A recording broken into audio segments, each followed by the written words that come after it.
உயிர் தெழுந்த இயேசு கிறிஸ்துவின் நாமத்திலே வாழ்த்துக்கள். கர்த்தர் நம்மை விசாரிக்கிறவர்,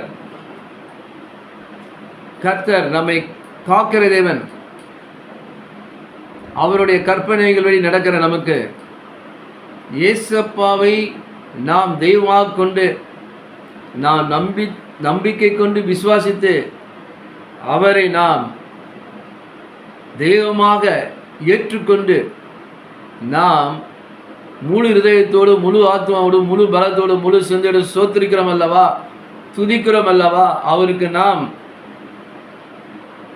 மகிமையை செலுத்துகிறோம் அல்லவா, அவரை அண்டிக் கொண்டு வாழ்கிற நமக்கு சில சமயம் தோல்வி பயம், சில சமயம் உயிர் மேல மரண பயம், சில சமயம் இந்த நோய், இந்த வல்லமை, இந்த எதிர்ப்பு, இந்த அந்நிய சக்திகள், இந்த இடுக்கண்கள், இந்த இருள், திடீர் வந்த இருள், இவைகளால் நம்மை மேற்கொண்டு விடுமோ? இல்லை இல்லை, பாதாளத்தின் வாசல்கள் தேவ பிள்ளைகளை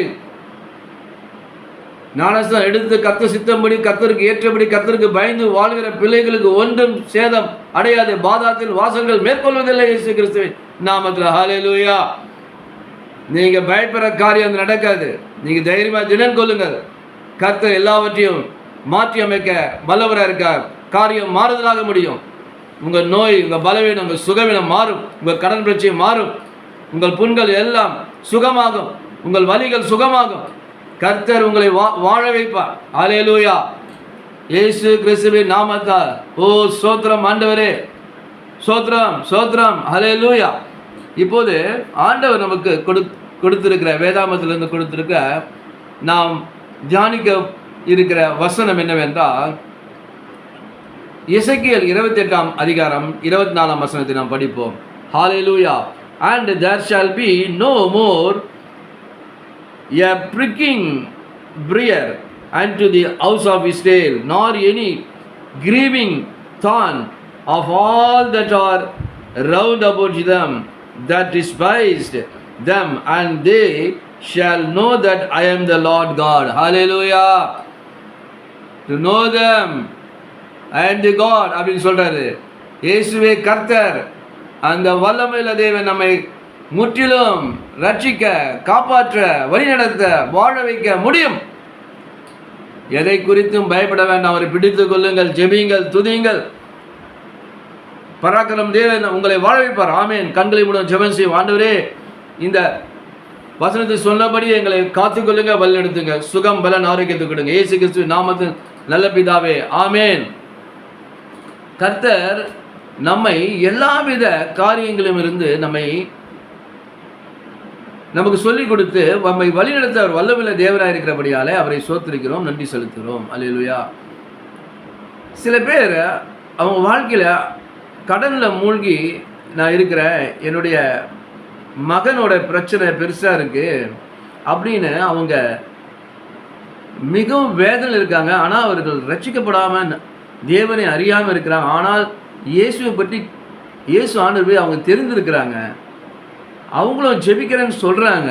ஆனால் அவர்களுக்கு தேவன் இன்று விடுதலை கொடுக்க வல்லவராக இருக்க. கடன் பிரச்சனை, அதெல்லாம் கடன் பிரச்சனை இயேசு கிறிஸ்துவ நாமத்தை மாறுவதால் சுகம், பலவீனம், நோய்கள், புண்கள், எல்லா இன்ஃபர்மிட்டிஸ், எல்லா சுகவீனங்கள், இடுக்கங்கள் இயேசு கிறிஸ்து உங்களை விட்டு விலகுவதாக. இயேசு கிறிஸ்துவனா கர்த்தர் வல்லமையுள்ள தேவன்.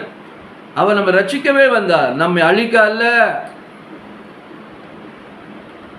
பாதி வயதிலே எடுத்துக்கொள்ள அல்ல. ஆனால் நாம் செய்த சிறு சிறு குறைகளை, பாவங்கள் நமக்கு தெரிந்திருக்குமானால் அவைகளை அறிக்கையிட்டு விட்டுவிட வேண்டும். உனக்கு அதிக கேடு ஒன்றும் வராமல் நீ இனி பாவம் செய்யாது என்று சொன்னாரே, அதுபோல நாம் இனி பாவம் செய்யாதபடி பரிசுத்த ஆவியின் வல்லமையை கொண்டு அவரை காலை பிடித்து கொண்டு அவர் அபிஷேகத்தை நிறைந்து பிசாசுக்கு எதிர்த்து நின்று அவனை ஓட செய்து விரட்டி நாம் ஜெயங்கொள்வர்களாக இருப்போம். அப்போது பிதாவின் மூலம் இயேசு ஆண்டவர், இவன் ஜெயம் கொண்டவன் என் நாமத்தினாலே, உங்க வல்லமையினாலே என்று சொல்ல அவரால் கூடும். ஹல்லேலூயா. தமிழ்ல படிக்கிற அந்த வசனத்தை எசேக்கியேல் 28:24 வசனம்.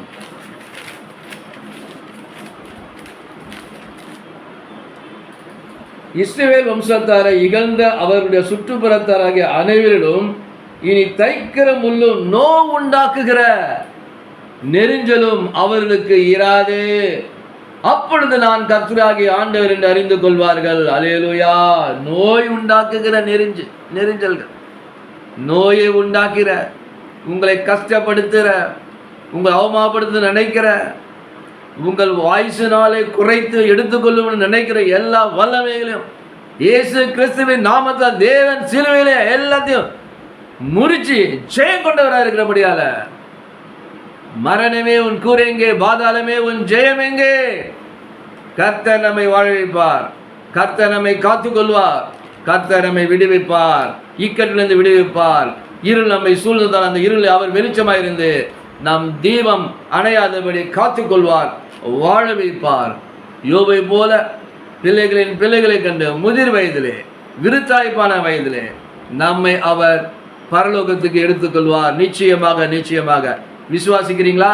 தேவன் இதை செய்வார், தேவன் இதை செய்து முடிப்பார். ஹல்லேலூயா.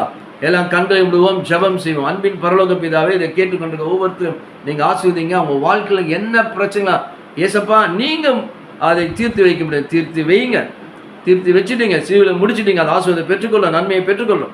எந்த நோய், நெரிஞ்சல் முள்ளு போல குத்துக்கிற, நோவு உண்டாக்குற, முற்கள் போல இருக்கிற அப்பா நோய்களாக இருந்தாலும், பலவீனம் இருந்தாலும், சுகவீனம் இருந்தாலும், எப்படிப்பட்ட வலியாக இருந்தாலும் எல்லாத்திலும் விடுவித்து திகிலுக்கு நீக்கி சுகபத்திரமாய் வாழ்ந்திருக்க செய்யுங்க.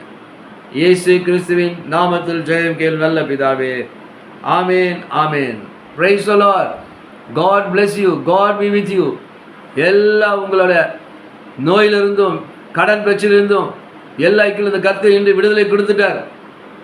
நன்றி சொல்லுங்க ஏசப்பாக. நிச்சயமாக செய்கிற தேவன், அவர் நம்மை விட்டு விலக மாட்டார், கைவிட மாட்டார். தேவன் தாமே இந்த வசனங்களை, இந்த வார்த்தைகளை ஆசீர்வதித்து எனக்கும் சரி கேட்கிற ஒருவருக்கும் அவர்களை காரியம் வாய்க்க செய்தார், அவர்கள் தேவைகளை சந்திக்க செய்தார், அவருடைய பலவீனங்கள் நோய்கள் எல்லாம் நீங்க செய்தார். இயேசு கிறிஸ்துவின் நாமத்தில் நல்ல பிதாவே. ஆமேன், ஆமேன். God bless you.